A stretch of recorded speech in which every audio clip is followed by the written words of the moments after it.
Bonjour mon frère, bonjour ma soeur, que le Seigneur te bénisse. Bienvenue dans notre partage quotidien Living Word. Ce matin, nous allons partager la parole de Dieu sur le thème l'activisme. Le Seigneur nous appelle à rester chacun dans son couloir. Dans le livre d'Exode, le chapitre 18, les versets 13 à 18, il est écrit « Le beau-père de Moïse lui dit « Ce que tu fais n'est pas bien. Tu t'épuiseras toi-même et tu épuiseras ce peuple qui est avec toi. Car la chose qui est au-dessus de tes forces, tu ne pourras y suffire seul. »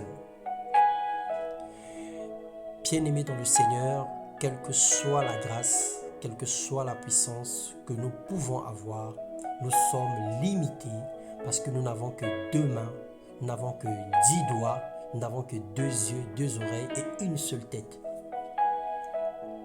Et du coup, nous aurons toujours besoin d'aide des autres.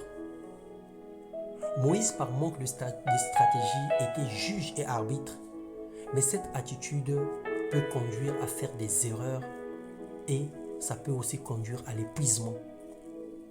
La vigilance de nos mentors, pasteurs ou pères dans la foi, nous aide à s'orienter.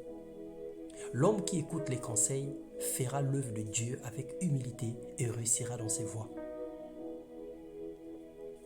Sache compter sur les autres, sache demander conseil, sache revenir aux pieds de ton père dans la foi, sache revenir aux pieds de ton pasteur, sache venir demander conseil quand tu es dans le besoin, sache t'humilier quand tu ne sais pas, sache reconnaître tes faiblesses et inspire-toi sur l'expérience des autres.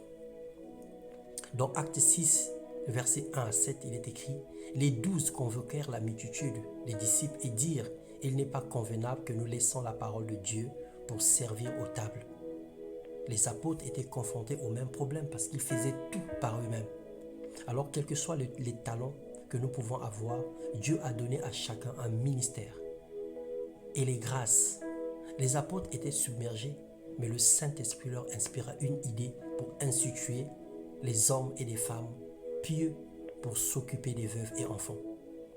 Dans Proverbe, le chapitre 1, le verset 30, il est écrit « Parce qu'ils n'ont point aimé mes conseils et qu'ils ont dédaigné toutes mes réprimandes, parce qu'ils n'ont point aimé mes conseils et qu'ils ont dédaigné toutes mes réprimandes. » Entoure-toi des bonnes personnes, pratique la parole de Dieu. On ne peut pas tout gérer, ni tout faire.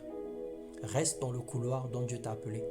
Il est préférable de faire une chose bien que d'en faire 1000 mauvaises choses. Respecte ton appel. Reste à la place où Dieu t'a appelé. Demande de l'aide aux autres. Alors si tu es pasteur, reste pasteur. Si tu es appelé à chanter, continue à chanter. Perfectionne-toi dans ton travail, dans ton chant, dans ton couloir. Si tu es appelé à la parole de Dieu, enseigne la parole de Dieu, reste dans ton couloir. N'imite pas les autres. Fais la différence dans ta vie entre l'ambition et la vision. Et marche selon les projets de Dieu. Et tu réussiras dans tout ce que tu fais. Dans le nom de Jésus. Amen.